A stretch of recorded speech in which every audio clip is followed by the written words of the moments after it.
अभी एक मैंने हाल ही में एक हम्द बनाई, अल्लाहु अल्लाहु, दैट वाज अ ब्यूटीफुल हम्द। अल्लाहु अल्लाहु अल्लाहु अल्लाहु। When I say Ramzan, what comes to your mind? Ramzan, खूब सारा खाना, ऑफ कोर्स इबादत, रोज़ा। आपने जो डोंगरी में उस वक्त जो कव्वाली गाई थी, अरे बिल्कुल। सल्ले अला सल्ले अला सल्ले अला सल्ले अला सल्ले अला सल्ले अला सल्ले अला। आज के ज़माने में सूफ़ी म्यूज़िक को ज़िंदा रखना, do you think it's challenging? कुछ वर्ड्स को इस्तेमाल करके किसी भी गाने को सूफ़ी में नहीं बदल सकते हम। मौला, अल्लाह, खुदा, अली। आंखें बंद करके बचपन का एक मंज़र याद करें। बचपन में मुझे ऐसा लगता था कि मेरे डैडी जैसा कोई नहीं है, मेरे अब्बा जैसा कोई है नहीं। अगर आपको डोंगरी के सुल्तान सुनना है, अगर आपको चढ़ता सूरज सुनना है, आपको अगर ये है जो हल्का हल्का सुरूर सुनना है, अगर आपको भर दो झोली सुनना है, तो पहले आप मेरी एक बनाई हुई कव्वाली आप सुनिए, आपको मज़ा आएगी।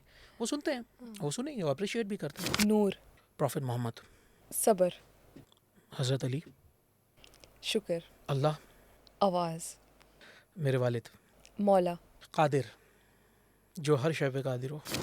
बड़ी शिद्दत से इंतजार करूंगा उनका, ईद की रात को डररम, ईद की रात को डररम, ईद की रात को दीदार करूंगा उनका।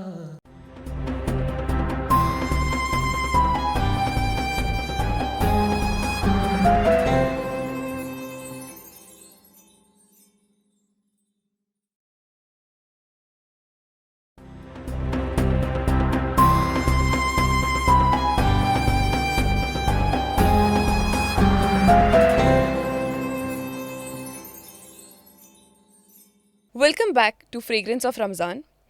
आज के जो हमारे गेस्ट है, उनकी आवाज़ अगर आप सुन लोगे तो आवाज़ से ही पहचान जाओगे कि वो कौन है।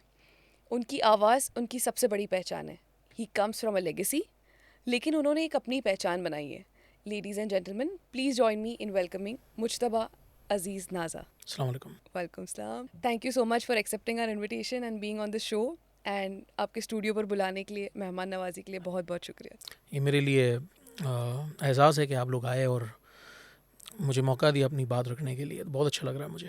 अगर हम आपके बचपन की याद ताज़ा करते हैं, अगर मैं आपसे कहूँ आंखें बंद करके बचपन का एक मंज़र याद करें, कौन सा मंज़र आपके सामने आता है? बचपन में जो मेरा जो घर था हम लोगों का, यहाँ पे जो ऑफिस था डैडी का, वो स्पेशली हमने उसको बहुत मिस किया है, क्योंकि डैडी की डेथ के बाद हम यहाँ से कानपुर शिफ्ट हो गए थे। तो उसको मैंने बहुत मिस किया और हमेशा मतलब वो घर हमारे मेरे जहन में रहा। और अगर सच पूछो तो अगर आंख बंद करके मैं तसव्वुर करूँ या कुछ सोचूं अपने बचपन के बारे में, तो वो घर याद आता है। और उसके बाद जब हम कानपुर शिफ्ट हो गए, तो कानपुर में हम जिस घर में रहा करते थे, हमारे नाना जी का जो घर था, वो बहुत हम मिस करते हैं, बहुत याद आता है वो आज तक। हम बहुत सारी यादें ऐसी हैं जो बचपन की आज तक मैं नहीं भूल पाया। You were very young when your father passed away. I think 5 साल की उम्र हाँ, रही थी, है ना, 5 years ओल्ड।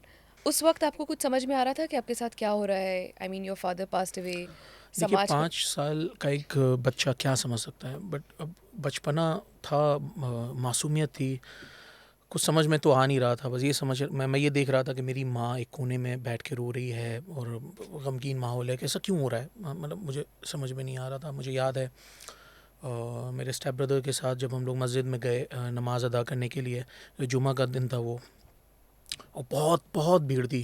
और जब जुमा की नमाज़ अदा करने के बाद जब मस्जिद से ले जाने वाले थे, तो मस्जिद में उनका जनाजा रखा था, तो फूल वगैरह जब चढ़ाते हैं, तो मुझे याद है कि मैंने फूल हटा के देखा कि अंदर मेरे अब्बा लेटे हुए हैं।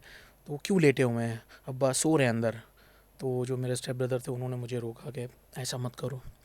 और लेकिन मुझे समझ में नहीं आ रहा था क्यों ऐसा नहीं करना है, क्यों ऐसा, क्यों, तो सो रहे हैं अंदर। मगर मुझे ये रियलाइज़, मतलब उस टाइम का एक 5 साल के बच्चे को क्या पता कि उसके अब उसके फादर रहे नहीं। और उसके बाद हमारे डैडी के डेथ के बाद फिर हम कानपुर शिफ्ट हुए, कुछ फैमिली डिस्प्यूट्स ऐसे हुए कि हमें कानपुर शिफ्ट होना पड़ा। तो मैं मम्मी से हमेशा पूछता था कि मेरे अब्बा कब आएंगे, वो आए नहीं, वो आ नहीं रहे हैं, कहाँ चले गए अब्बा। तो अब उनके पास भी क्या जवाब रहता, तो वो दिलासा देती थी कि हाँ वो आएंगे, वो आएंगे। बहुत बाद में जाके रियलाइज़ हुआ कि हाँ वो अब कभी नहीं आएंगे। तो काफ़ी मैं मिस करता था उनको। मगर ये भी सच है कि उनका ना होना और मेरा म्यूज़िक में कदम रखना, ये एक तरीके से इसी वजह से हुआ कि मतलब उनका उनका ना रहना मेरे लिए ये हुआ कि मैं खुद, मुझे अपने अंदर, अपने दिल में उनको, जो मेरे दिल में वो मेरे डैडी हैं, उनको मुझे जीता रखना है अपने काम के, अपने म्यूज़िक के ज़रिए से। एहसास कब हुआ कि म्यूज़िक को ही अब पहचान बनानी चाहिए? जैसे कि अब जब वो थे नहीं तो मेरे पास कोई साधन नहीं था। बस उनके जो कैसेट्स थे, उनके जो वीडियो कैसेट्स थे, बहुत मतलब छोटा सा कलेक्शन था हमारे पास जो उनका, तो हम वही सुना करते थे। उनके कैसेट्स देखा करते थे, उनका म्यूज़िक सुना करते थे। और बचपन में मुझे ऐसा लगता था कि मेरे डैडी जैसा कोई नहीं है, मेरे अब्बा जैसा कोई है नहीं। और मैं उन्हीं को सुनता था और उनसे बहुत कुछ सीखा मैंने। उनके सिर्फ कैसेट सुन सुन के मैंने बहुत कुछ सीखा। फिर धीरे धीरे मुझे म्यूज़िक के अलावा कुछ अच्छा नहीं लगता था। पढ़ाई अच्छी नहीं लगती थी, कुछ भी अच्छा नहीं लगता था। मैं इंस्ट्रूमेंट्स बजाया करता था। मेरी मम्मी ने एक हारमोनियम छोटा सा ख़रीदा, तो वो बजाते रहता था। मैं उसी में रहता था, बस म्यूज़िक चाहिए रहता था, म्यूज़िक चाहिए रहता था। या तो मैं सुनूं या मैं खुद म्यूज़िक बजाऊं। और धीरे धीरे मुझे ये एहसास हुआ कि मुझे यही करना है। मुझे बड़ा होकर संगीतकार बनना है, मुझे बड़ा होकर सिंगर बनना है, मेरे डैडी जैसा बनना है। ये मुझे धीरे धीरे रियलाइज़ हो गया। आई थिंक 7 साल की उम्र रही होगी, 6 से 7 साल, जब मुझे ये एहसास हुआ कि मुझे यही करना है। बचपन में वाइल ग्रोइंग अप घर का माहौल किस तरीके का था? रूहानियत वाला, महफ़िल वाला, खामोशी वाला, किस तरीके का रहा था? जहाँ म्यूज़िक है वहाँ ऑब्वियसली रूह तो रहेगी है कि रूहानियत का जो माहौल ऑब्वियसली रहेगा। और जब हम यहाँ पे थे तो अक्सर हमारे अब्बा की रिहर्सल्स चला करती थी और वो सुना करते थे। हमारा नीचे ऑफिस हुआ करता था, ऊपर घर होता था। मगर हमारी जब मम्मी कभी उधर पार्टिसिपेट, तो मैं भी वहीं रहता था, मैं सुनता था। मम्मी बताती है कि तुम्हारे अब्बा का पियानो बजाने की कोशिश करते थे, तुम वहाँ पहुँच नहीं सकते थे, मगर तुम उसको उठाते थे एंड तुम उसको प्ले करने की कोशिश करते थे। और तुम्हारे डैडी दौड़ते हुए ऊपर आते थे, मुझे लेके आते थे खींच के, मुमताज़ आओ साथ में आओ। और छुपके से मुझे दिखा, देखो देखो देखो कैसे बजाने की कोशिश कर रहा है मुश्तबा, देखो कैसे बजाने की कोशिश कर रहा है। एंड मेरे डैडी ने मुझे एक कस्टम मेड हारमोनियम बना के दिया था।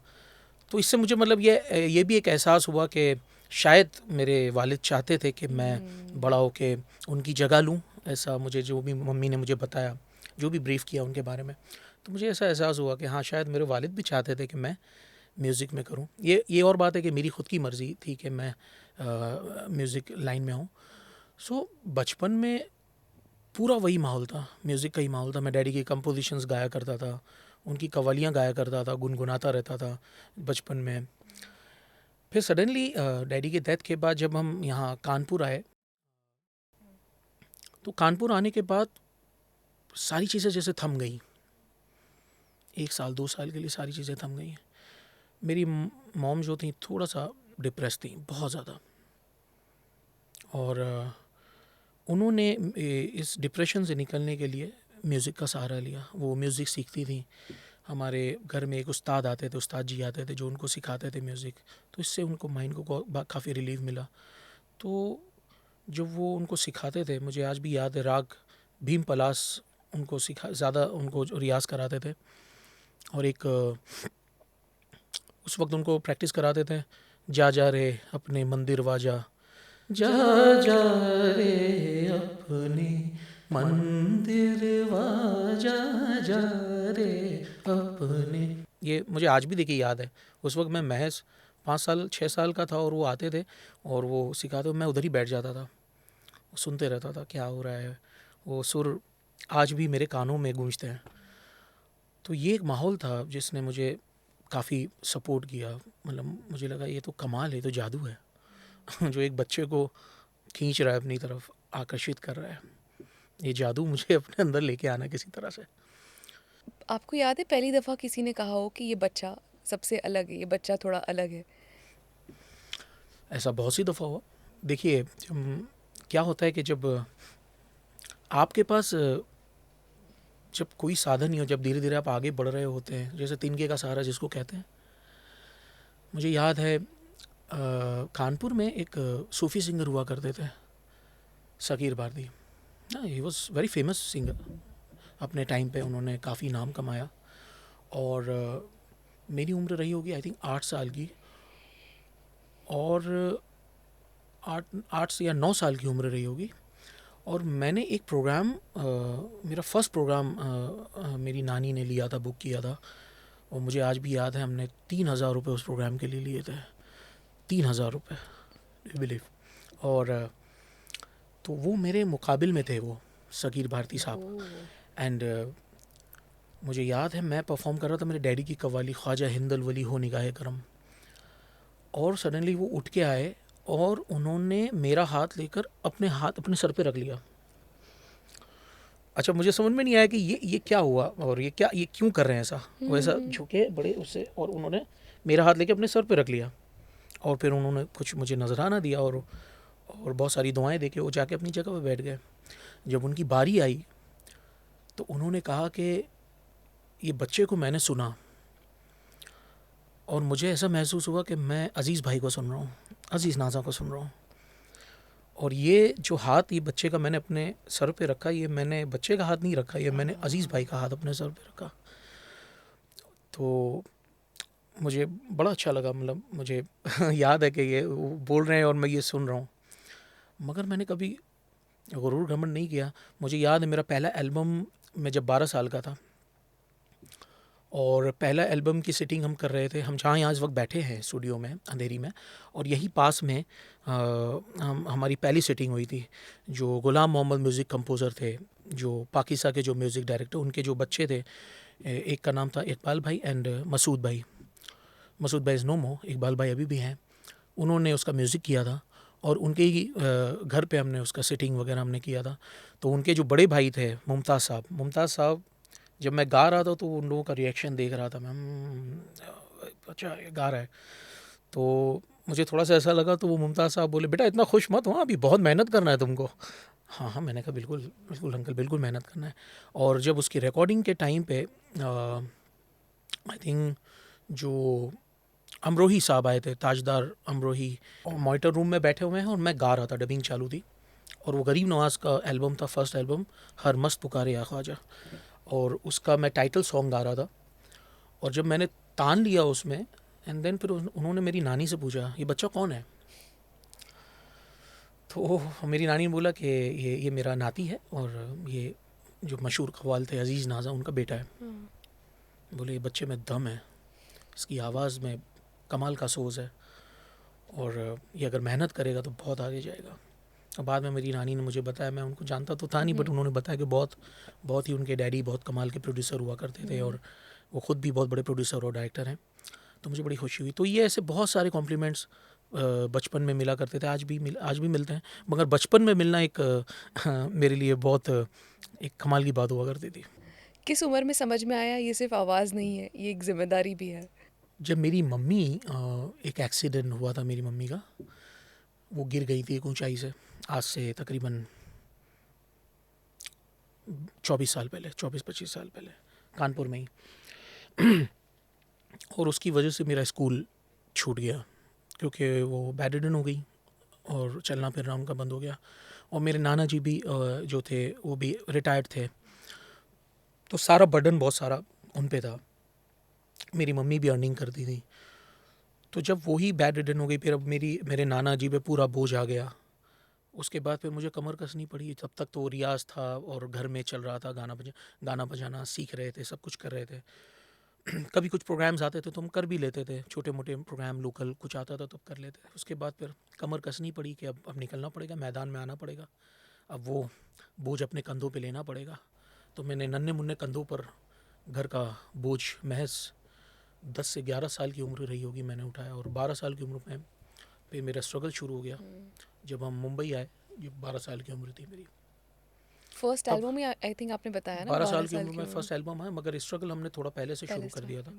और वो एल्बम का भी अपॉर्चुनिटी ऐसे मिली थी कि हम यहाँ पर आए थे, यहाँ पे स्ट्रगल करते थे, और कोशिश करते कि किसी जगह पे गाने का कुछ मौका मिल जाए कोई भी। तो उस वक्त उस ज़माने में हमारे वहाँ महाराष्ट्र में ये जो परमिशन का जो बाद में जो चक्कर हो गया 10 बजे के, वो सब नहीं था।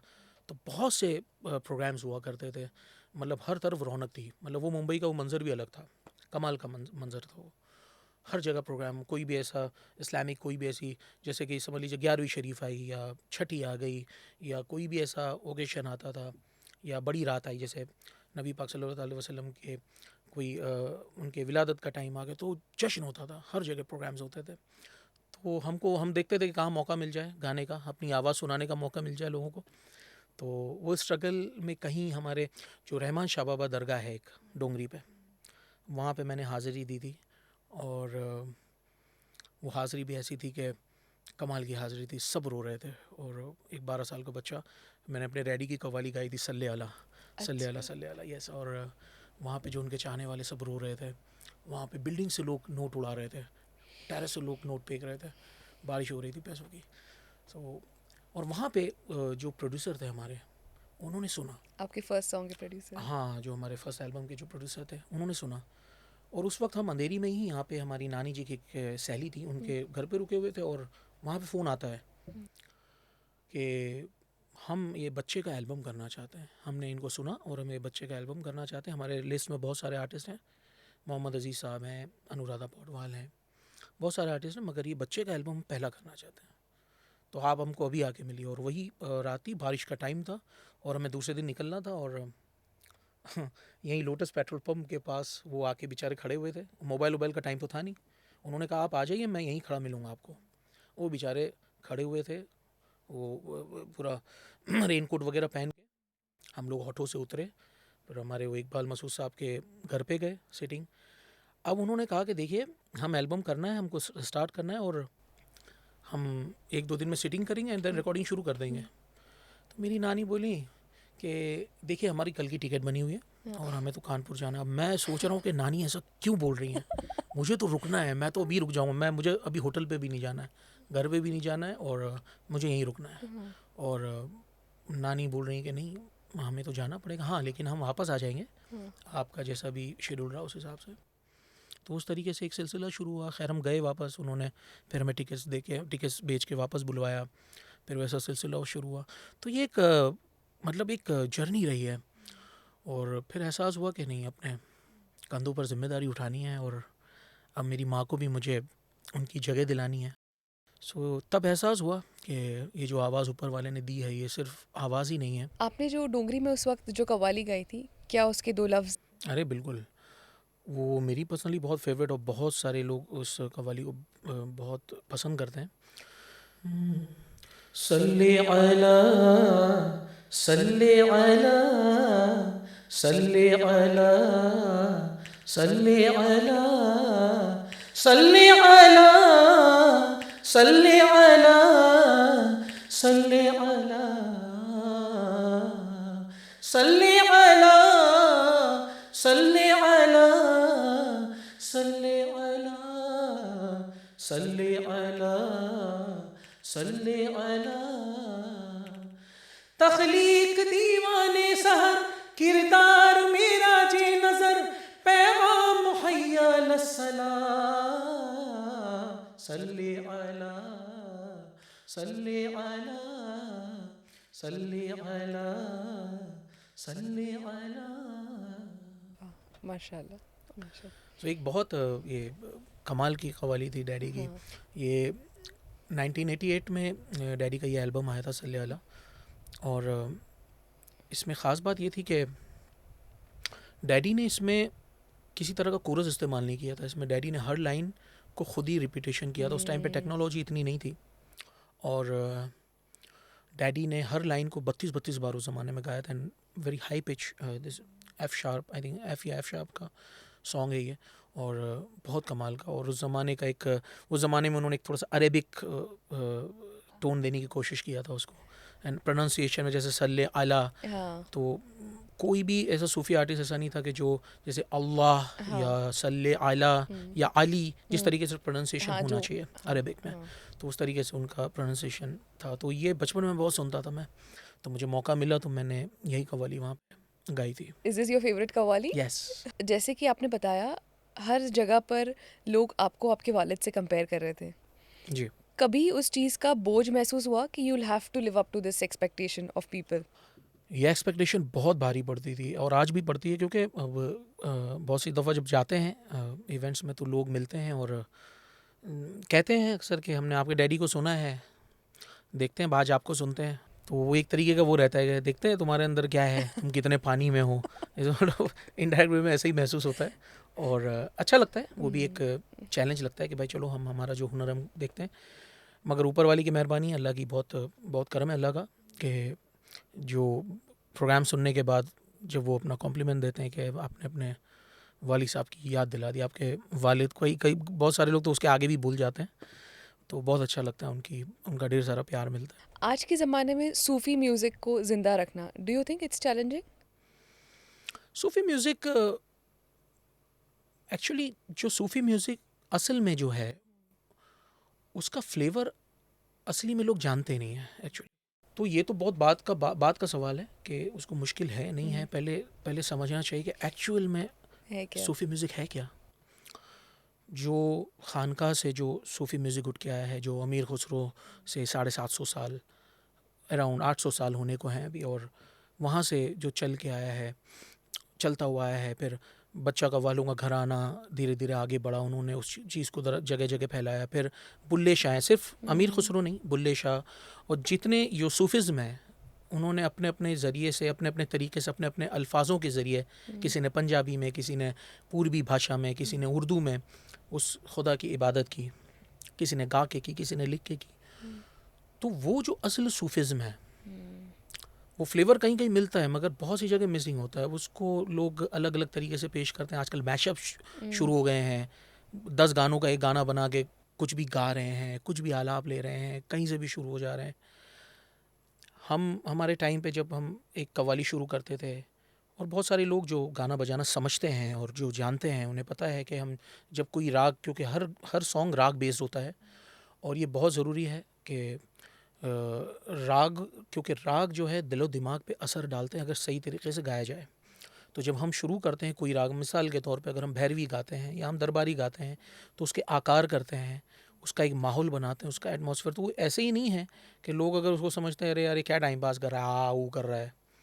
बट अगर उसको डीपली आप सुनेंगे तो उसके असरात हैं, वो आप पे असर करेगा, वो आप पे हावी होगा। लेकिन गाने वाला वैसा होना चाहिए। तो हम उसका आलाप बनाते हैं, देन उस पर हम शेर पढ़ते हैं, एडलिप्स गाते हैं, उसके बाद फिर सॉन्ग शुरू करते हैं। यहाँ तो धड़ाधड़ 2 घंटे हैं, 2 घंटे का इवेंट है, फटाफट 20 गाने की लिस्ट बनाई, 25 गाने की लिस्ट, ये गाया वो गाया, उठा पटक ये किया और डाल दिया वो सूफी म्यूज़िक नाइट। आप 6-7 चीज़ें गाइए मगर ऐसा गाइए कि लोग मदहोश हो जाएं सुन के। वो ज़्यादा अच्छा है कि ये ज़्यादा अच्छा है। सो पहले सूफ़ी म्यूज़िक को समझना ज़रूरी है कि एक्चुअली सूफ़ी म्यूज़िक है क्या, उसका फ्लेवर क्या है, उसका, क्योंकि सुनने वाले, हमने देखा है कि सुनने वाले झूमने लगते हैं, वजद में आ जाते हैं सुनने वाले। अगर आप असली कव्वाली गाते हैं, लोग झूमने लगते हैं, उसका म्यूज़िक में महव हो जाते हैं। सो सूफ़ी म्यूज़िक को समझना ज़रूरी है। तो आज के दौर में मैं मेरी तरफ से पूरी कोशिश कर रहा हूँ सूफ़ी म्यूज़िक को एक नए अंदाज़ में लोगों के सामने लाने की, और बहुत सारे लोग हैं जो अपनी अपनी कोशिश कर रहे हैं। और आज के दौर में थोड़ा मुश्किल इसलिए है क्योंकि लोगों के पास ज़्यादा वक्त नहीं है। इंस्टाग्राम फेसबुक का दौर है, रील पसंद नहीं आई, रील पसंद नहीं आई। तो उस ज़माने में हमें लोगों को सुकून से ये समझाना कि this is a Sufi music, तुम सुनो तो यार, थोड़ा धैर्य रखो, आराम से म्यूज़िक, मेरा गाना शुरू तो होने दो। तो ये जब तक लोग अपने अंदर वो नहीं रखेंगे, थोड़ा सा धैर्य, थोड़ा सा पेशेंस रख के सुनेंगे नहीं, तब तक मज़ा नहीं आएगी। तो लोगों से भी मेरी ये गुजारिश है, और जो लोग कोशिश कर रहे हैं, हम जैसे मेरे जैसे और भी सूफ़ी आर्टिस्ट होंगे जो अपनी तरफ से कोशिश कर रहे होंगे, मगर मेरी तरफ से जो कोशिश मेरी है वो सबसे अलग है, क्योंकि मैं सूफ़ी म्यूज़िक को नए अंदाज में लोगों के सामने लाता हूँ। हमेशा मैंने ये कोशिश की है, उसमें तरह तरह के एक्सपेरिमेंट्स करना। ये वजह इसकी यही है कि हर कोई इसमें इंटरेस्ट ले, हर कोई इसको सुने। हमारे जो जेनज़ीज़ हैं, न्यू जनरेशन के लोग हैं, उनके लिए न्यू साउंड, नए साउंड के साथ काम करना, न्यू प्रोडक्शन, मैं हमेशा इसीलिए कोशिश करता हूँ क्योंकि हमारे नई जनरेशन तक, न्यू जेनज़ीज़ हैं जो भी हैं, उसको सुने। तो आज के दौर में मुश्किल है मगर कोई चीज़ नामुमकिन नहीं है। अभी आपका रिसेंटली एक कोलैबोरेशन हुआ था फरहान खान के साथ, जी। How was it like? वो भी एक फ्यूजन था। एक्चुअली हमने उसको रैप के साथ, जैसे अगर आपने सुना ही होगा, बहुत सारे लोगों ने सुना उसको, अपना बहुत सारा प्यार दिया और बहुत वायरल रहा है वो। मासूम, कितनी मासूम बनती हो नज़रों से कत्ल करके। सो फरहान के साथ मिलकर वो एक कमाल का एक्सपीरियंस था, और हमने एफ्रो बीट में उसको, उसका जो बीट एफ्रो बीट में हमने उसको गाने को बनाया, और कमाल का कोलैबोरेशन था और मुझे बहुत मज़ा आया। और जो उसका जो रिस्पांस आया वो भी कमाल का था, और तभी मुझे मतलब और भी मतलब मैं, मेरा थोड़ा जिगरा और खुल गया कि हाँ यार, इस तरीके के कोलैबोरेशन वर्क करेंगे जी। और जो नए जनरेशन के लोग सुनेंगे, क्योंकि ज़्यादातर उस गाने को प्यार दिया तो ये जेंजिस ने ज़्यादा दिया। और जब भी मैं जाता हूँ इवेंट्स में तो अक्सर मुझे फरमाइश आती है, तो मुझे गाना पड़ता है, बहुत मज़ा आता है। अभी कुछ दिनों पहले, I think 15 days ago, 13-14 days ago, आपका एक और कोलैबोरेशन आया है शान के साथ। हाँ, शान जी के साथ आया है, और मेरे दोस्त हैं Shabab Sabri, is a very famous singer, और उनके बच्चे हैं सुहेल एंड रमीज़। उन्होंने मेरे पास आए, उन्होंने कहा कि बच्चों ने कि हमें इस तरीके का हम एक गाना बना रहे हैं, दमादम मस्त कलंदर, नए तरीके से। और सुना तो वाकई उन लोगों ने काफ़ी अच्छी कंपोजिशन और बहुत अच्छे पैराग्राफ को काफ़ी अच्छा डिज़ाइन किया हुआ था। और फिर हमने उनके साथ मिलकर, और फिर उन्होंने थोड़ा मुझे तो बताया उन्होंने कि शान भाई ने भी गाया है उसमें, और उसमें शान है, और भी कलाकार हैं उसमें, जी। सूफ़ी सिंगर्स हैं। जी। तो वो भी बहुत कमाल का रहा। और दमादम मस्त कलंदर का एक नया वर्जन है वो, एक तरीके से देखा जाए, क्योंकि दमादम मस्त कलंदर एक ट्रेडिशनल सॉन्ग है एक तरीके से, और ज़माने से लोग गाते आ रहे हैं, सूफ़ी सिंगर्स गा रहे हैं। तो उसकी जो ट्यून है उसको थोड़ा सा चेंज करके हम लोगों ने, और उसमें जो पैराग्राफ्स हैं थोड़ा सा डिफरेंट तरीके से उसको प्रेजेंट किया गया है, और बहुत कमाल, लोगों ने बहुत पसंद किया उसको भी। बीच में सोशल मीडिया पे अगर हम देखेंगे तो कुछ चीज़ें थोड़ा कंट्रोवर्शियल चल रही थी, थोड़ी वायरल चल रही थी। There were people, there were singers who were saying Sufi music नाम की कोई चीज़ ही नहीं है। आपका क्या, आप पूरे पूरे थिंग पे व्हाट इज़ योर से ऑन दिस? मुझे मालूम है आपका इशारा क्या है। देखिए, उन्होंने जो कहा, एक तरीके से उनकी बात शायद वो सही तरीके से कह ना पाए हों, या अपनी बात ना उनको लोगों को समझ में आई हो। उनका जो कहना था कि हम कुछ वर्ड्स को इस्तेमाल करके किसी भी गाने को सूफ़ी में नहीं बदल सकते हम। मौला, अल्लाह, खुदा, अली, ठीक है ना, ये डिफरेंट नेम। अल्लाह, खुदा को हम हिंदू भगवान कहते हैं, हम लोग उसको खुदा कहते हैं, अल्लाह कहते हैं। और अली, हज़रत मौला अली का नाम हज़रत अली। तो इन नामों को अगर हम किसी, अभी समझ लीजिए एक मोहब्बत भरा गाना है, जनता देख रही है, हमारी जो ऑडियंस देख रही है, उनके लिए एक मिसाल दे रहा हूँ मैं। एक आशिकाना सॉन्ग है, तेरी आशिकी में, तेरी आँखों में मुझे दीदार हुआ, तुझसे प्यार हुआ। एक समझ लीजिए मुकला जल्दी से, प्यार हुआ, एंड देन इसमें से मेरे मौला मेरे मौला मेरे मौला, ओ मेरे मौला मेरे मौला। अब आपने इसको दे दिया ये सूफ़ी सॉन्ग है। That's not a Sufi song, ये सूफ़ी सॉन्ग नहीं है, ये आशिकाना सॉन्ग है, ये रोमांटिक सॉन्ग हो सकता है। ये और बात है कि क्रिएटिविटी में आपने उसको दे दिया, कोई सिचुएशन ऐसी आई है तो उसमें आपने वो एक आपने एक फ्लेवर दे दिया उसमें, कि कोई एक चलिए मौला मेरे मौला, आपने एक सीन के हिसाब से आपने उसको बिल्डअप कर दिया, डेवलप कर दिया, वो एक अलग चीज़ है, दैट्स अ डिफरेंट थिंग। मगर इसको हम सूफ़ी सॉन्ग नहीं बोलेंगे। तो अभी बीच में काफ़ी एक कल्चर चला था, आई थिंक 2010 अराउंड, काफ़ी ये कल्चर चला कि जिसमें मोस्ट ऑफ द सॉन्ग्स राहत फ़तेह अली खान साहब के गाए हुए थे, और आतिफ़ असलम के गाए हुए जितने सॉन्ग्स थे उनको सूफ़ी कंसिडर किया जाता था, हालांकि वो सूफ़ी सॉन्ग्स नहीं थे। तो जो आपने जो भी इशारा किया कि जो उन्होंने कहा, उनकी बात अपनी जगह सही है। सूफ़ी सॉन्ग अपनी जगह, छाप तिलक सब छेनी रे मोह से नैना मिलई के, वो गा रहे हैं अपने पीर के लिए। पीर खुदा की इबादत कर रहे हैं, भगवान की इबादत कर रहे हैं, उनको खोज रहे हैं। वो भगवान, वो खुदा कैसा दिखता है, वो अपने पीर के लिए कह रहे हैं, छाप तिलक सब छीनी मुँह से, ना मुझे नमाज की सुध-बुध है, ना मुझे मंदिर जाने की सुध-बुध है, मुझे, मैं सब भूल गया हूँ। मुझे सिर्फ तू नज़र, मुझे अपना पीर नज़र आ रहा है। मगर पीर किसकी तलाश में है? खुदा की तलाश में है। तो ऑब्वियस है कि जो पीर का जो मुरीद होगा उसको भी तलाश उसी की होगी। तो छाप तिलक सब छीनिया, अपना ये मन कुन तो मौला, this is a Sufi song. जिन्होंने जो सूफ़ी लोगों में, जो सूफीज़्म में जो गाया गया, उस ज़माने में लोग सुना करते थे। जब मैं बता रहा हूँ 750 साल जब ये चला, डफ में गाया जाता था। और उस ज़माने में नात अली की मनक़बत या खुदा की इबादत, हमद, नात, यही सब गाया जाता था उस ज़माने में। और या फिर इस तरह की जो तसव्वुफ़ के कलाम गाए जाते थे। तो तसव्वुफ़ के कलाम में गाए वो जाते हैं खुदा के ही शान में, एक तरीके से देखा जाए। हालांकि हमद कहा जाता है, खुदा की शान में गाई हुई हमद होती है। मगर तसव्वुफ़ का कलाम ऐसा होता है कि हम अपने तसव्वुर में किसी को रखते हैं, मगर गाया वो जाता खुदा के लिए है, उसको तसव्वुफ़ का कलाम कहते हैं। मिसाल के तौर पे मैं आपको बताता हूँ, जैसे कलाम है, ना मुझे ज़रूरत जाम जम, ना जहानुमा की तलाश है, ना जहानुमा की तलाश है, मुझे इस तलाश से है फ़ायदा कि ये माँ सेवा की तलाश है। ये तसव्वुफ़ का कलाम है, ये मेरे वालिद साहब गाया करते थे। तो तसव्वुफ़ सूफ़ी जो सूफ़ीज़्म में होते हुए आया है वो है सूफ़ी। सूफ़ियों में गाने वाले कलाम या मोस्टली जो कलाम जो हम अल्लाह की इबादत में गाते हैं उनको हम सूफ़ी कलाम कह सकते हैं। जो सूफ़ियाना माहौल में गाए जाएँ, जो सूफ़ी लोग सुने, वो सुने कि जो उस खुदा से वो रखता हो, वो सूफ़ी का कहलाया जाएगा। तो उनकी बात अपनी जगह काफ़ी हद तक सही है। आपकी आवाज़ ने हिस्टोरिकल मूवीज़ में भी एक असर छोड़ा है, Bajirao Mastani, Padmaavat. How did that happen?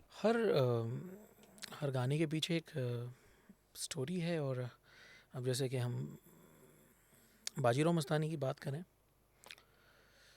सो हम जब संजय जी से मिलने गए थे, संजय लीला बंसाली साहब से, सो उस गाने पे वो काम कर रहे थे, दीवानी मस्तानी सॉन्ग, बहुत इम्पोर्टेंट सॉन्ग था।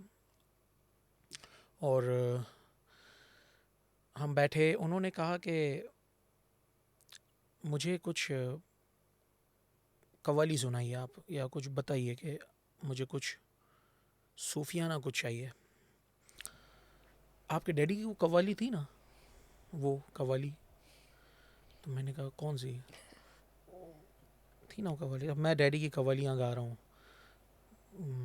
चढ़ता सूरज धीरे धीरे, नहीं नहीं नहीं नहीं, झूम बराबर झूम शराबी, नहीं नहीं नहीं, उनका कुछ वो सूफियाना कुछ उनकी कव्वाली थी ना।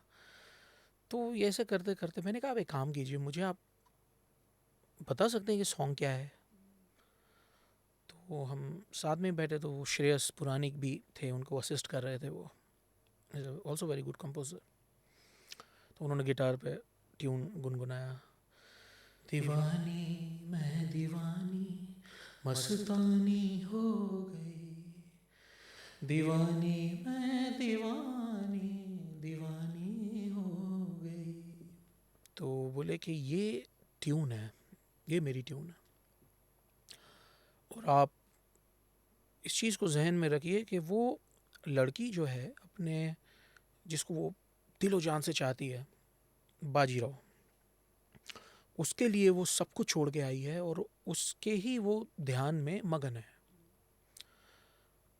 नासिर साहब मेरे साथ थे, नासिर फराज साहब, कमाल के वो राइटर थे, वो उन्होंने फटाफट कलम लिखा। तो मैंने कहा ठीक है, आप मुझे थोड़ा वक्त दें। तो मुझसे संजय जी बोलने लगे कि देखें आप, बोले क्या हो सकता है इस पर, और क्या लेंगे आप, तो आप लेंगे कुछ चाय कॉफ़ी मंगाओ। मैंने कहा नेकी और पूछ पूछ, मंगाइए कॉफ़ी, मंगाई कॉफ़ी आई। नासिर साहब ने कमाल की लाइन्स लिखी, सब नूर नूर सा बिखरा है, एक तू ही ख्यालों में उतरा है, सब बस झूम जाता है दिल, तू मस्तानी है तू दीवानी है, पाकीज़ा हस्ती है तेरी तू नूरानी है। फिर हम लोगों ने इसको बैठ के इसको धुन, आप महज आप यकीन नहीं मानेंगे, 20 मिनट के अंदर हमने ये पूरा हम लोगों ने मिलकर क्रिएट किया था। सब नूर नूर सा बिखरा है, एक तू ही ख्यालों में उतरा है, बस झूम झूम झूम झूम जाता है दिल, तू मस्तानी है तू दीवानी है, पाकीज़ा हस्ती है तेरी तू नूरानी है, सब नूर नूर सा बिखरा है, एक तू ही ख्यालों में उतरा है। और ये कमाल की लाइंस, आपको बता रहा हूँ, कमाल की लाइंस बनी थी। और हमने इसको फिर रिकॉर्ड किया, हमने 2 दिन के बाद ही इसको रिकॉर्ड किया। तो इसमें मैं उन्होंने कहा कि अपनी आवाज़ भी आप इसमें वो करें, और तो मैं इसमें थे, मैं मेरे साथ इसमें फ़रहान साबरी थे, और इसमें शादाब अफरीदी थे। तो हम 2-3-4 लोगों ने मिलके हमने इसमें कमाल की आवाज़ दी। और आपने देखा ही है, ये मतलब गाने की जान है ये पार्ट, अगर आप देखेंगे तो ये जो कव्वाली का जो पोर्शन। इसी तरह से आयत जो सॉन्ग था, जी। तुझे याद कर लिया है, आयत की तरह कमाल का गाया अरिजीत सिंह जी ने, और बहुत ही कमाल की कंपोजिशन संजय लीला बंसाली जी ने। मैं हमेशा थैंकफुल रहता हूँ उनका कि उनसे इतना कुछ सीखने को मिला और उन्होंने ये अपॉर्चुनिटी दी मुझे। और उसमें भी इसी तरीके का एक पोर्शन था कव्वाली का, जिसको मैंने अपनी आवाज़ भी दी। और सो एक कमाल का सॉन्ग इस तरह से बना। और इसी तरह से आयत में भी हमने वो भी एक कव्वाली का पोर्शन था, कमाल का बना। जो पद्मावत में आपने जो सुना, एक दिल एक जान, तो उसका जो इसी से इंस्पिरेशन लेके हमने उसको भी क्रिएट किया है हमने। ये तेरी और मेरी मोहब्बत हयात है, हर लम्हा इसमें जीना मुक़द्दर की बात है, कहती है इश्क दुनिया जिसे, कहती है इश्क दुनिया जिसे, मेरी जान मन इस एक लफ्ज में ही छुपी कायनात है। तो ये कमाल का एक्सपीरियंस था। ये तो हमने रिकॉर्ड करने के बाद कम से कम हम सारी टीम बैठ के कम से कम 20 बार हमने सुना उसी वक्त स्टूडियो में, 22 टाइम्स। हमारा मन ही नहीं भर रहा था। हमने कहा एक बार फिर से, संजय जी बोलते एक बार फिर से लगाओ, एक बार फिर से लगाओ, एक बार फिर से लगाओ। सो कमाल का एक्सपीरियंस था ये। सिनेमा के लिए जो सिंगिंग होती है वो, और एक महफिल की सिंगिंग, दोनों की रूहानियत में फ़र्क होता है? हाँ बिल्कुल फ़र्क होता है, और दोनों अपनी अपनी जगह है, दोनों अपनी अपनी जगह स्टैंड करते हैं। क्योंकि क्या होता है कि स्टेज पे जो हम परफॉर्मेंस करते हैं वो बिल्कुल खुले दिल से करते हैं। उसमें कुछ चीज़ें अगर इधर उधर हो जाती हैं तो ऑडियंस को इतना नहीं पता चलेगा, हमें पता चलती हैं अगर कुछ चीज़, क्योंकि गलाई है थोड़ा बहुत इधर उधर, और हर हर किसी के साथ ऐसा होता है। या तो आपको इतना परफेक्ट होना चाहिए।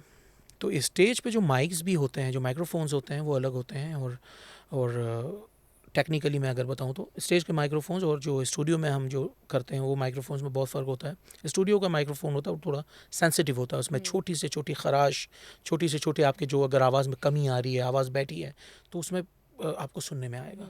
स्टेज पे इंस्ट्रूमेंट्स बज रहे हैं और ऑडियंस जोश में है, तो हम लोग थोड़ा सा 2-4 सुर मैं तो ऊपर लगा के आ जाता हूँ, और कोई वो नहीं है, मज़ा आता है। लेकिन दोनों का अपना एक वाइब है। जो हम स्टेज पे जो हम मैं जो परफॉर्मेंस करता हूँ उसका वाइब कमाल का होता है। ऑडियंस सुनती है, मज़े ले रही है, और शेर बोलने को मिल रहा है, तरह तरह के हम ऑडियंस से कनेक्ट होते हैं, उनसे बातें करते हैं, तो वो तो कमाल का वाइब है, वो एक अलग हो गया। और जो स्टूडियो में हम जो सुकून से काम करते हैं, कुछ क्रिएटिविटी करते हैं, हम कुछ बनाते हैं, जब कंपोजिशन करते हैं, सॉन्ग को प्रोड्यूस करते हैं, वो एक कमाल का, वो एक सुकून उसमें रहता है।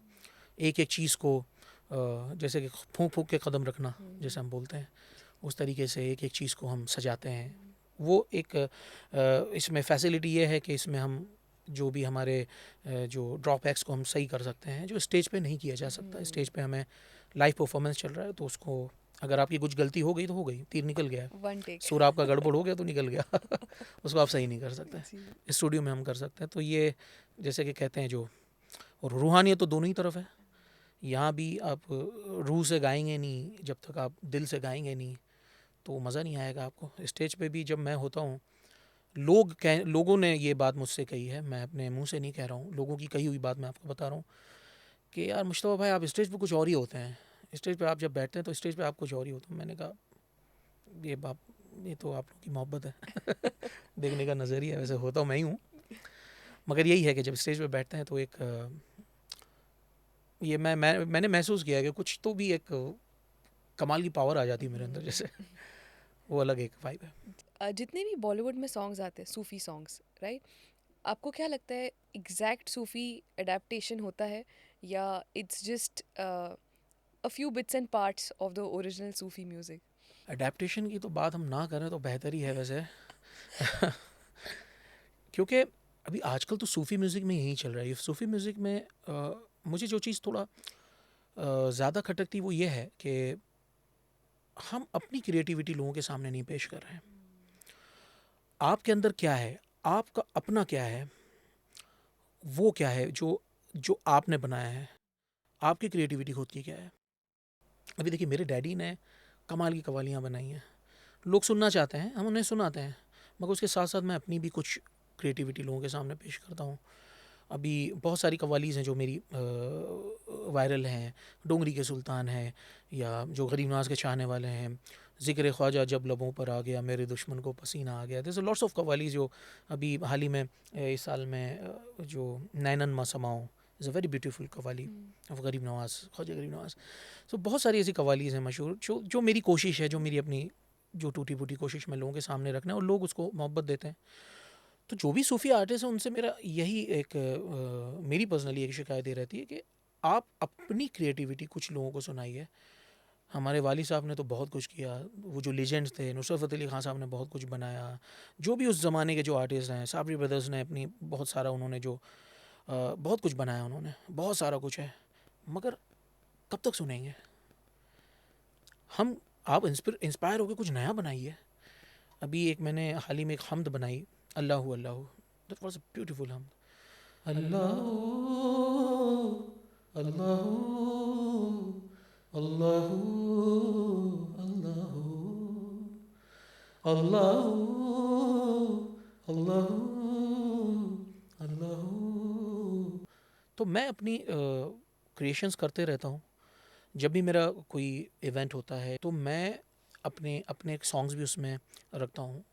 मैं भी गाता हूँ, ऐसा नहीं है, जब वो लोग सुनना चाहते हैं। मेरे डैडी की कव्वालीज़ उसमें रखता हूँ, नुसरत फ़तेह अली ख़ान साहब की कुछ लिमिटेड कव्वालीज़ हैं जो मैं गाना पसंद करता हूँ, वो गाता हूँ, जो मुझे पसंद है पर्सनली। तो वो ऑडियंस कुछ फरमाइश करती है तो मैं गाता हूँ। मगर मैं उनसे कहता हूँ, ऑडियंस से मैं कहता हूँ कि अगर आपको ये सुनना है, अगर आपको डोंगरी के सुल्तान सुनना है, अगर आपको चढ़ता सूरज सुनना है, आपको अगर ये है जो हल्का हल्का सुरूर सुनना है, अगर आपको भर दो झोली सुनना है, तो पहले आप मेरी एक बनाई हुई कव्वाली आप सुनिए, आपको मज़ा आएगी। वो सुनते हैं, वो सुनेंगे, वो अप्रिशिएट भी करते हैं।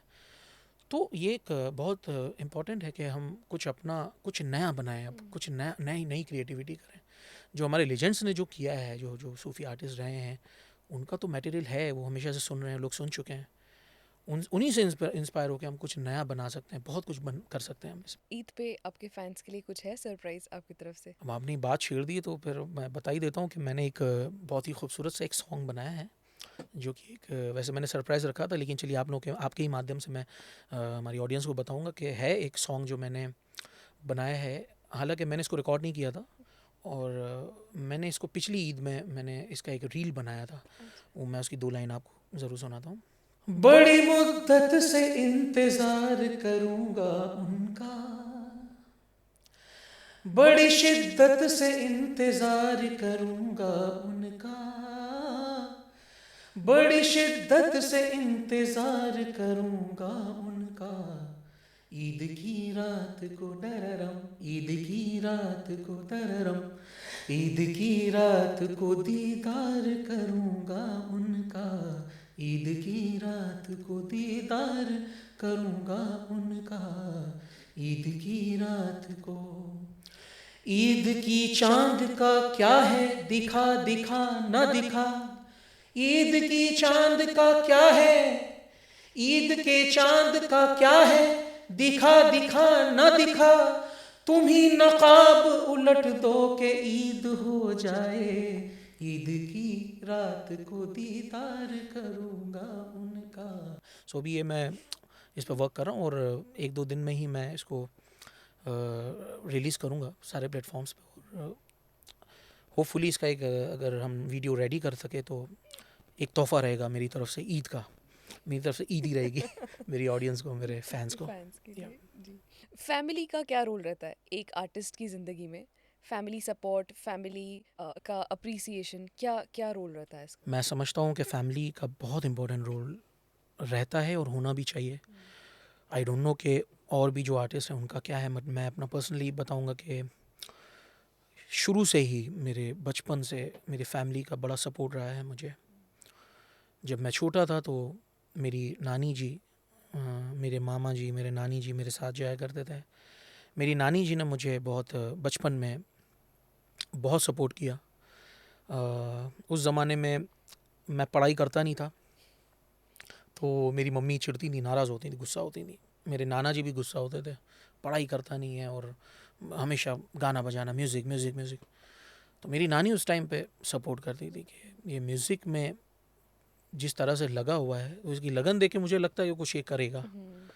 तो वो मुझे उनका वो मेरी ढाल थी उस टाइम पे, तो वो मुझे बचा लेती थी। तो उस ज़माने में उनका बहुत सपोर्ट रहा है।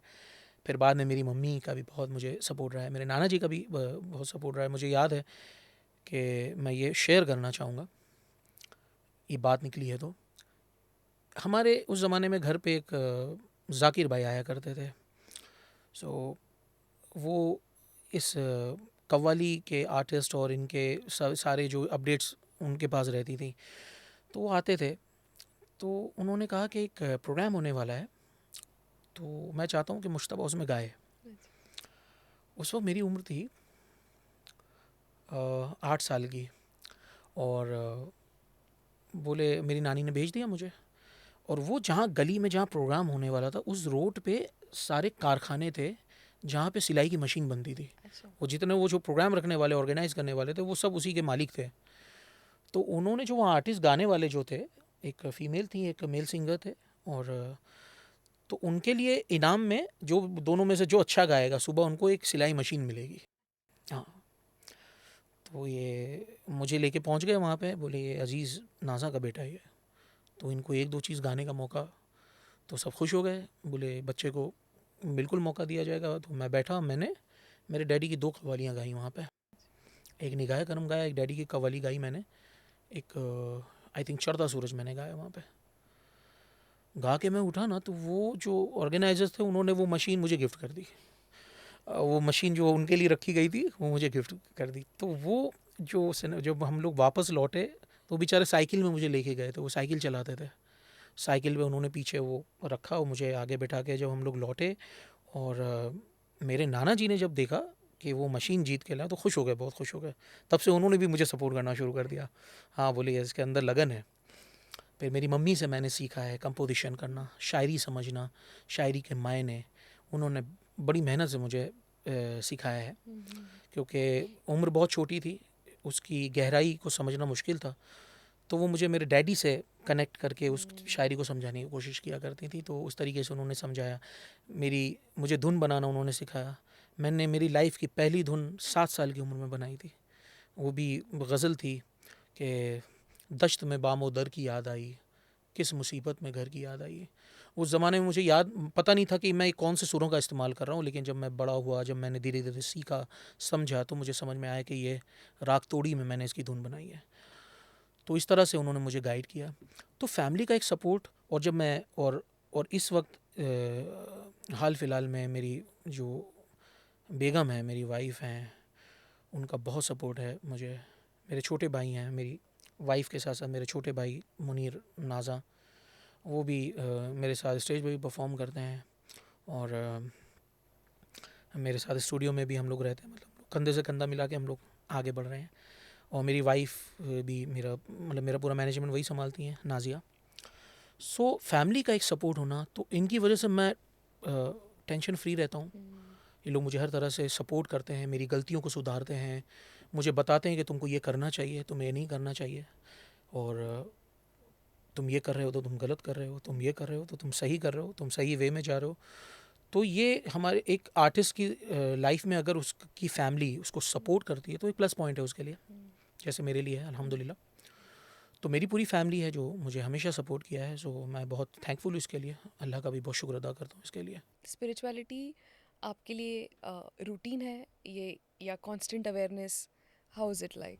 स्पिरिचुअलिटी को मैंने अपने काम में ढूंढा है। एक्चुअली मैं आपको बताऊँ, स्पिरिचुअलिटी अपनी जगह ठीक है, लोग नमाज़ पढ़ते हैं, हम भी पढ़ते हैं नमाज, और ये अपनी जगह है। मगर मेरे लिए मैंने मेरे अपने काम को इबादत की तरह किया है, तो और मैं रोता भी हूँ, मैं गमगीन भी हो जाता हूँ, मैं खुश भी हो जाता हूँ।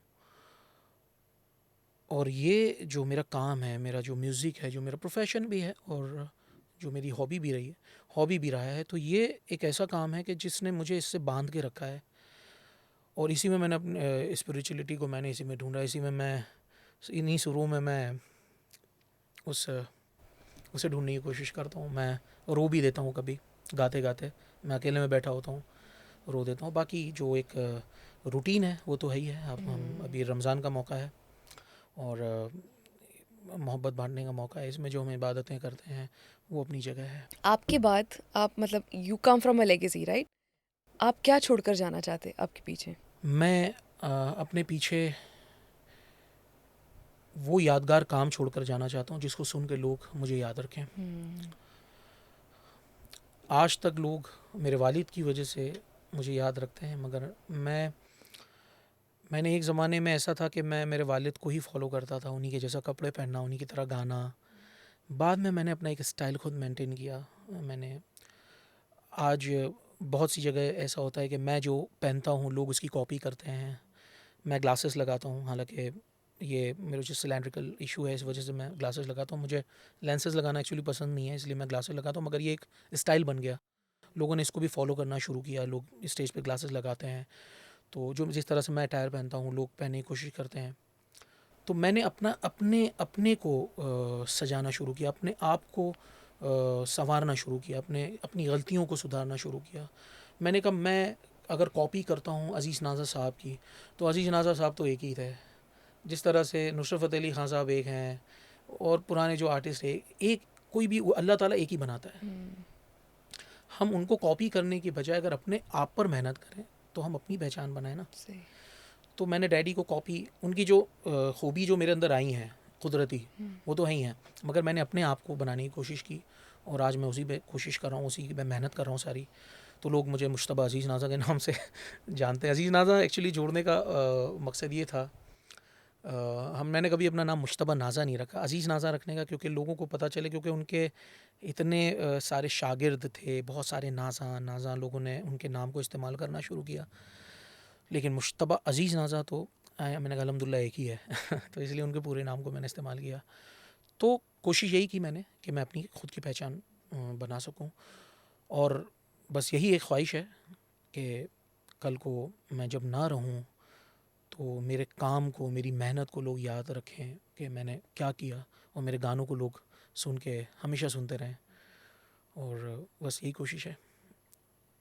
आर्टिस्ट की लाइफ में मेंटल पीस, मेंटल बैलेंस कितना इम्पोर्टेंट है? बहुत इम्पोर्टेंट है, it's very important. Mental balance अगर सही नहीं रहेगा तो हम काम ही नहीं कर पाएंगे। हालांकि म्यूज़िक इज़ अ मेडिकेशन। आप अगर खुदा नहीं करे, अगर आप दुखी हैं या किसी वजह से आप सैड हैं, आप एक दो गाना सुन लेंगे ना, आपको रिलीफ मिलेगा आपको। ये कुदरती चीज़ है कि ऊपर वाले ने उन सुरों में बात रखी है। मगर अगर आप मेंटली, अगर आप प्रिपेयर नहीं हैं या मेंटली आप डिस्टर्ब हैं, तो एक्चुअली आप म्यूज़िक भी नहीं कर सकेंगे, आपका मन ही नहीं लगेगा उसमें। तो ये बहुत इंपॉर्टेंट है कि आप मेंटली आप थोड़ा अच्छे रहें और डिस्टर्ब ना रहें। When I say Ramzan, what comes to your mind? Ramzan, खूब सारा खाना, खूब सारा मीठा, तरह तरह के खाने, और ऑफ कोर्स इबादत, रोज़ा।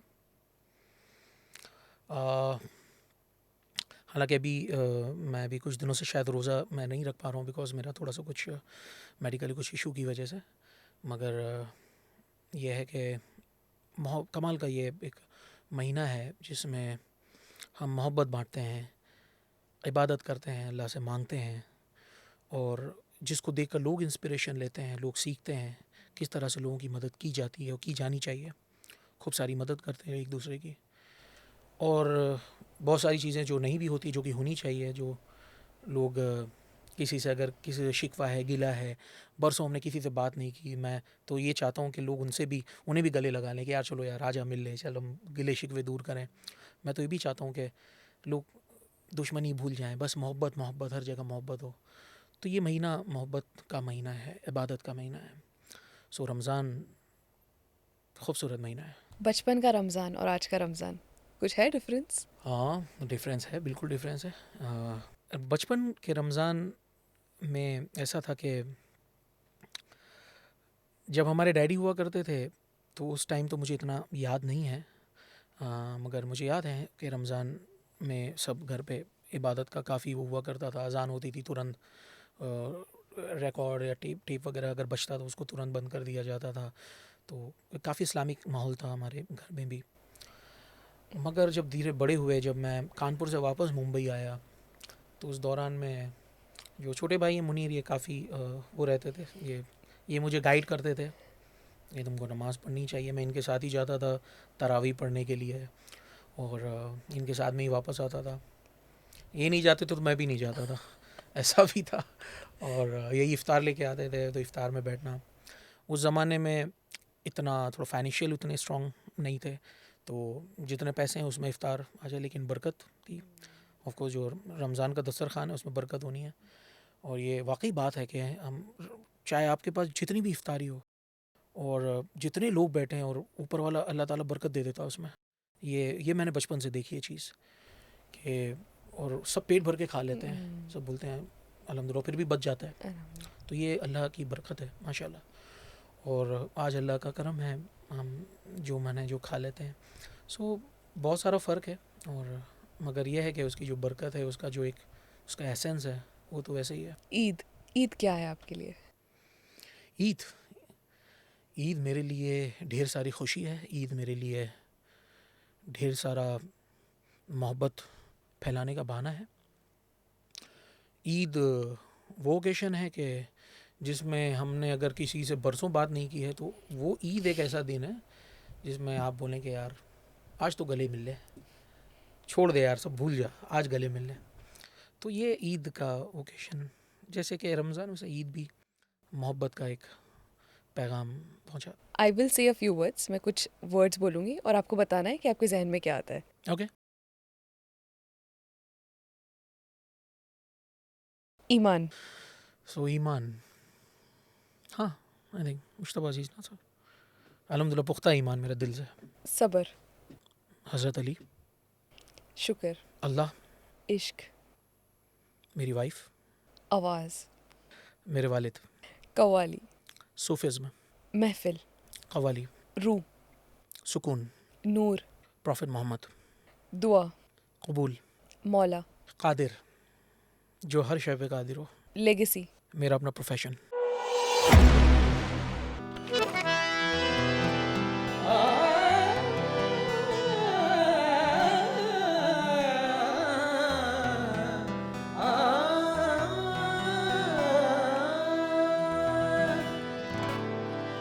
एक दर्द मेरे सीने में,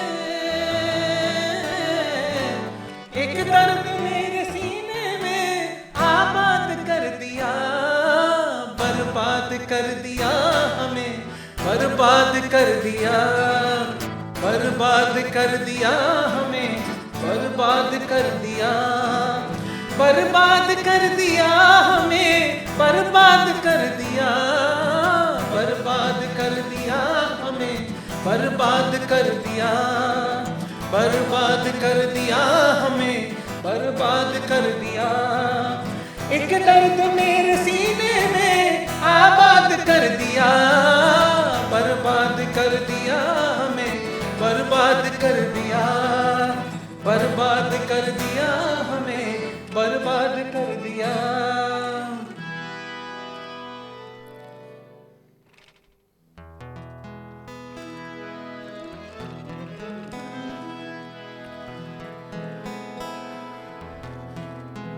हुए नामवर बेनिशान, कैसे कैसे ज़मीं खा गई नौजवान कैसे कैसे।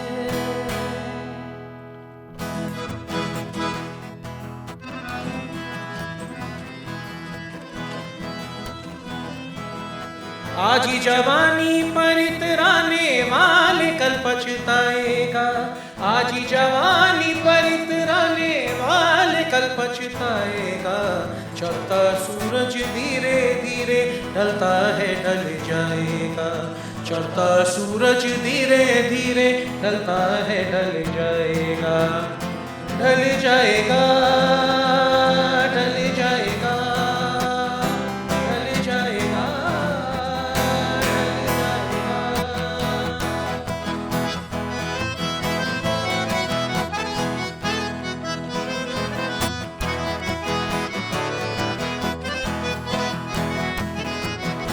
तू यहाँ मुसाफिर है, ये सराय फानी है, चार रोज की मेहमान तेरी जिंदगानी है।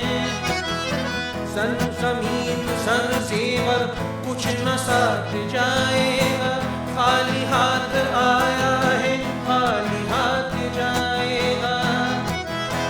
अपनी अपनी फिक्रों में जो भी है वो उलझा है, जो भी है जिंदगी हकीकत में क्या है कौन समझा है।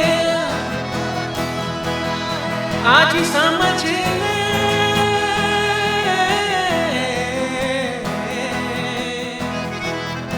आज ही समझ ले, कल ये मौका हाथ तेरे आएगा। वो गफलत की नींद में सोने वाले धोखा खाएगा। चढ़ता सूरज धीरे धीरे ढलता है ढल जाएगा, चढ़ता सूरज धीरे धीरे ढलता है ढल जाएगा।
डोंगरी के सुल्तान है हाजी हाजी हाजी अब्दुर्रहमान है। रहमान रहमान डोंगरी के सुल्तान है हाजी हाजी हाजी अब्दुर्रहमान।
सुल्तान डोंगरी को तो ये सारी मुंबई जाने।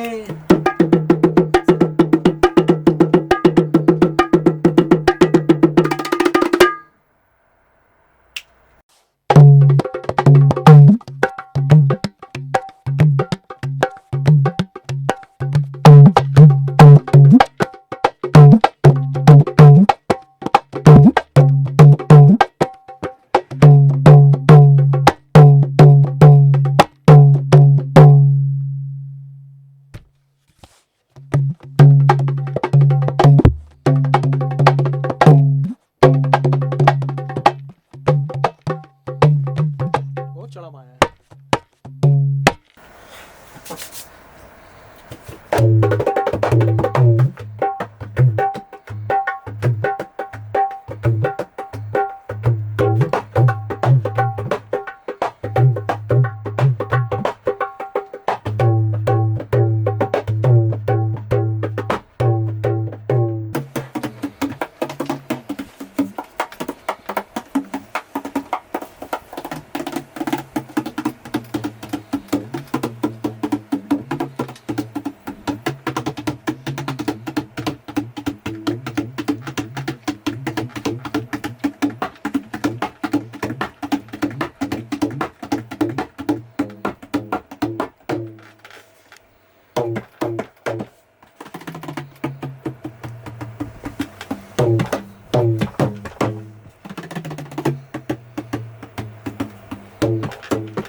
जमी बोली के सरदारे पयंबर आने वाला है।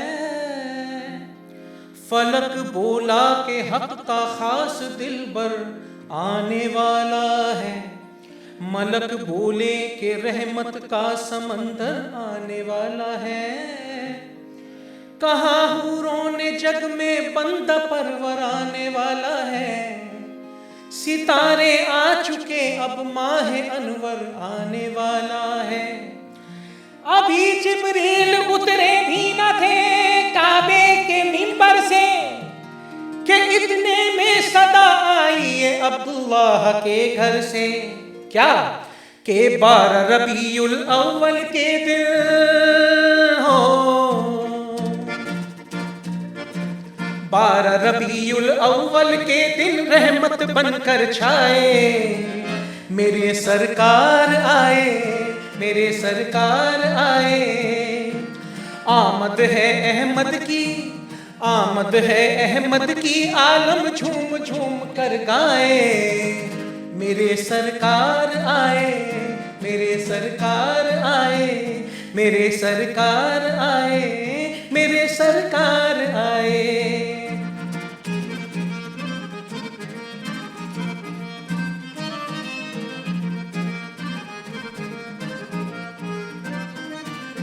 मोहम्मद मोहम्मद से पहले था आलम निराला, मोहम्मद से पहले था आलम निराला। बेईमान कल्बो जिगर काला काला, बेईमान कल्बो जिगर काला काला। खुदा ने किया अपने बंदों पर रहमत की शान नबूवत बशर ने संभाला। दो शंबे का दिन था शहर का उजाला, दो शंबे का दिन था शहर का उजाला। तो मक्के में पैदा हुआ कमली वाला। मेरे सरकार आए, मेरे सरकार आए, मेरे सरकार आए, मेरे सरकार आए।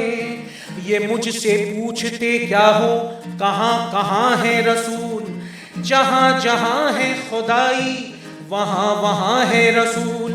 ये और बात है कि हमको नजर नहीं आते, मेरा अकीदा है हम सब के दरमियां है रसूल। मेरे सरकार आए, मेरे सरकार आए, मेरे सरकार आए, मेरे सरकार आए।